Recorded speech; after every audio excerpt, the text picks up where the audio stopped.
একটা নারকেলের গাছ ছিল যার পাতাগুলো সোনালী রঙের ছিল। তাতে নানা রঙের পাখি এসে থাকতো। আর এর বিশেষত্ব ছিল এই এই নারকেল গাছে 3টে জাদুর নারকেল ছিল। একটা নারকেলের জল খেলে যে কেউ সুস্থ হয়ে যেতে পারবে, আর একটা নারকেলে যে কোনো ইচ্ছে পূরণ হতে পারে।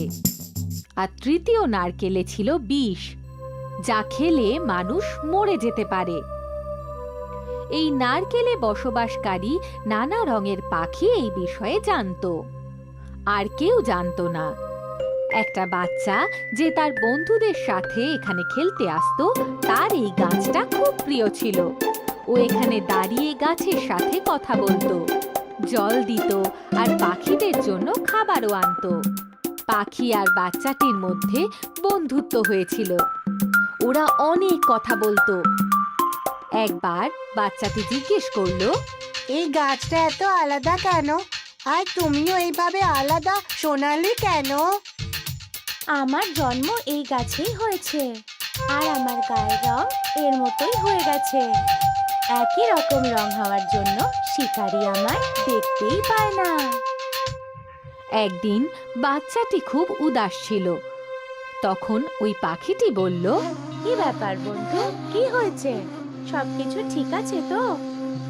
আমার মা খুব অসুস্থ, বিশ্রাম নেওয়ারও সময়টুকু পাচ্ছে না, কারণ অনেক দূর থেকে মাকে জল নিয়ে আসতে হয়, কাঠ নিয়ে আসে যাতে খাবার তৈরি করতে পারে। আমি খুবই ছোট আর কোনো রকম সাহায্য করতে পারি না। কষ্ট পেও না বন্ধু, আমি তোমাকে একটা গোপন কথা বলছি, কিন্তু কথা দাও তুমি এই ব্যাপারে কাউকে কিচ্ছু বলবে না। বাচ্চাটি পাখিটিকে কথা দিল। তখন পাখিটি বলল, এই গাছে জাদু নারকেল আছে, আর যদি তুমি এখান থেকে একটা নারকেল যার মধ্যে বিষ নেই সেটা নিয়ে যেতে পারো, তাহলে তোমার সব সমস্যা সমাধান হয়ে যাবে। পাখিটা ওকে নারকেলের জল নেওয়ার কথা বলল। বাচ্চাটি পরের দিন সকালবেলা এসে পৌঁছলো আর একদম সেটাই করলো যেটা পাখিটি ওকে বলেছিল। নারকেলের গাছ থেকে 2টো নারকেল পড়লো। ছেলেটি সেটা নিয়ে বাড়ি ফিরে গেল। ছেলেটি মাকে সেই নারকেলের জল দিল, আর দেখতে দেখতে তার মা একদম সুস্থ হয়ে গেল। মা খুবই অবাক হলো। তার ছেলে গরিবের সাহায্য করছিল আর কারোর থেকে কোনো অর্থ নিল না। ছেলেটি দেখতে দেখতে বেশ বিখ্যাত হয়ে গিয়েছিল। একদিন এক বৈদ্য এই কথাটা শুনল, তাই ওর চমৎকার দেখতে এক গরিব আর অসুস্থ লোক সেজে এলো। বাচ্চাটি ওনাকে একটু নারকেলের জল দিল, আর বৈদ্য বেশ শক্তি অনুভব করলেন। এই জলে নিশ্চয়ই কোনো জাদু রয়েছে।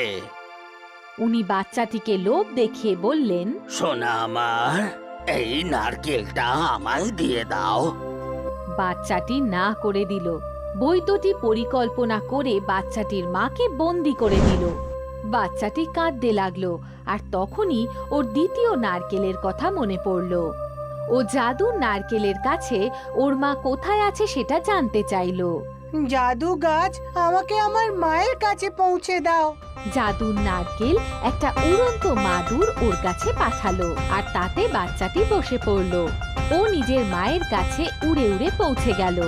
ও খুব সাহসের সাথে মাকে বন্দি দশা থেকে মুক্ত করে আনলো। বৈদ্য নিজের হার মেনে নিতে পারল না। ও জাদুর নারকেলের রহস্য পুরোপুরি জানার জন্য বাচ্চাটির পিছু নিতে লাগলো প্রতিদিন। একদিন ওর পিছু করতে করতে সেই নারকেল গাছ পর্যন্ত পৌঁছে গেল। এবার আমি গাছে উঠে সব নারকেল পেড়ে নেব। পরের দিন একটা বড় মই নিয়ে পৌঁছলো। নারকেলের গাছের কাছে যেই মইটা রাখলো, তাতে আগুন ধরে গেল। মই জ্বলে পুড়ে ছাই হয়ে গেল। বৈদ্য খুব ভয় পেয়ে গেল। তারপর গাছটিকে বলল, জাদু গাছ, আমি হলাম একজন বৈদ্য, আমাকে একটা নারকেল দেবেন। নারকেলের সাহায্যে সবার উপকার করব। কিন্তু গাছটি তার লোভকে বুঝতে পারলো, আর তারপর 2টো নারকেল পড়লো। কিন্তু এবারে একটা নারকেলে বিষ ছিল। বৈদ্য নিজের গ্রামে এলো আর নিজের গ্রামে এবং আশেপাশের গ্রামে সবাইকে এটা জানালো যে সে যে কোনো রোগীকে সুস্থ করে তুলতে পারে। তার এখানে লাইন পড়ে গেল, সব মানুষ ভিড় করতে লাগলো। বৈদ্য সবার থেকে টাকা নিত আর সামান্য নারকেলের জল দিত। গরিবরা খুব চিন্তিত হয়ে পড়েন। বৈদ্য শুধু ধনী লোকেদের প্রতি যত্ন নিত। তখনই ভালো নারকেলের জল শেষ হয়ে গেল। বৈদ্য ভাবল দ্বিতীয় নারকেলেও একই রকম জাদু আছে। কিন্তু যখনই ওই জল রোগীদের খাওয়ালো, সবাই মারা যেতে লাগলো। সবাই প্রচন্ড রেগে গেল। সবাই মিলে বৈদ্যকে খুব মারলো আর দৌড়ে বাচ্চাটির কাছে এসে পৌঁছলো। বাচ্চাটি দ্বিতীয় নারকেলের কাছে প্রার্থনা করলো যাতে মৃত মানুষেরা আবার জীবন ফিরে পায়। তারা সবাই বেঁচে গেল আর বাচ্চাটির জয় জয়কার করলো সবাই। জাদুর নারকেল গাছের আর একটাও রহস্য ছিল যে এই গাছটি শুধু সৎ মানুষদেরই সাহায্য করে, যেমন এই বাচ্চাটি ছিল। বাচ্চাটি সব নারকেল গাছটিকে ফিরিয়ে দেয় আর মন দিয়ে পড়াশোনা করতে থাকে। সত্যিকারের সেবার চিন্তা মানুষকে মহান করে তোলে।